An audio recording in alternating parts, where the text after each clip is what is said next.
And given the situation as it is currently developing, I think a lot of people in our audience and around the world, for sure, myself included, are just terrified right now of this invasion triggering a much greater global conflict. Do you personally predict that this conflict will stay contained in Eastern Europe or Europe in general, or do you see a situation where it spirals out of control into a full-scale world war, as some people are saying, or do you find that to be a overly dramatic prediction or proposition?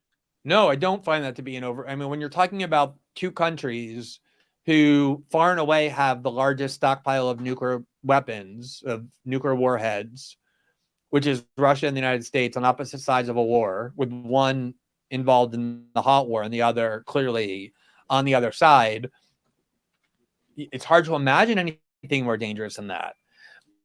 And so let me just make 2 points about that, which is number one, look at what's happening to the people who are saying we should still try and offer Russia a diplomatic solution, meaning promising not to put Ukraine in NATO. Tulsi Gabbard has been saying this for months. She said it again last night on Twitter, this morning on Twitter, after the invasion started. And she wasn't saying it as a way of blaming the United States. She was saying we should try this still as a way to avert the escalation of this war even further.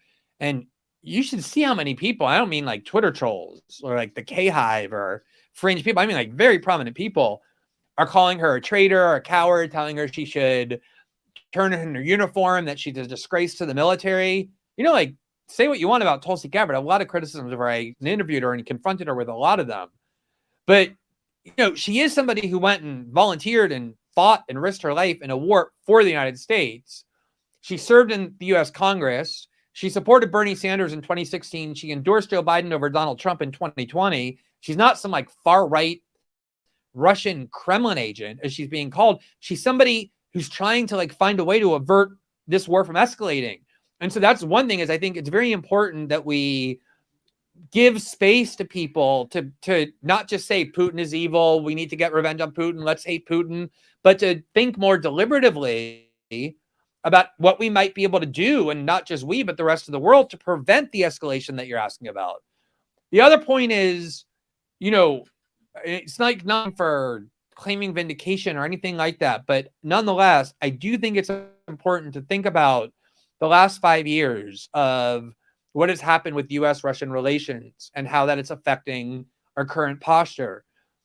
What was so aggravating and frustrating about Russiagate to me from the start was not that it was like laughable and a joke, which it was in so many ways, right? Like the idea that there was like a PP tape of Donald Trump and the Ritz-Carlton and the Russians were using it to, I mean, it was insane. Like the conspiracy theories were deranged beyond belief, you know, and like Rachel Maddow, like the Russians are coming to take our heat. All this stuff was insane. But it was way worse than that. It was incredibly dangerous to play games like that with the relationship between the two countries that have the largest nuclear stockpiles, that at least twice in history, recent history, have come close to annihilating the world through an exchange of nuclear weapons. You don't just play games with those two countries where you basically create a climate in Washington that nobody is allowed to even talk to a Russian diplomat or a Russian official without immediately being suspected of being a traitor or part of some kind of Russian collusion plot. Remember, they prosecuted Michael Flynn for the crime when he was about to take over as national security advisor of reaching out to the Russian ambassador to the United States, something in any other circumstance you would, of course, want the incoming national security advisor to do.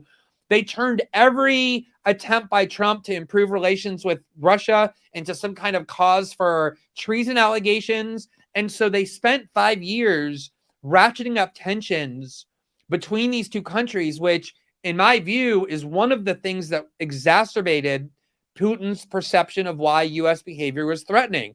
It'd be one thing to have the United States and Ukraine at the same time when Obama was president and saying Russia is not our enemy, we're cooperating with Russia, we're partnering with Russia in all sorts of geopolitical projects, as Obama was always saying. And he was also always saying, Obama was, that Ukraine is a vital interest to Russia, but not the United States, and therefore we would never risk conflict with Russia over Ukraine. It's one thing if the United States is in Ukraine while that's being said, but for the last 5 years, what everybody was required to say was Russia is a grave threat to American democracy. It poses an existential threat to our republic. Trump is a Kremlin agent. And it kind of created this climate in Washington where everybody was forced to jump through these hoops to prove that they were willing to be antagonistic to Moscow. And I do think a lot of the residual effect of that is being seen now in how Russia perceives the West and in our inability to forge a diplomatic solution with the Kremlin.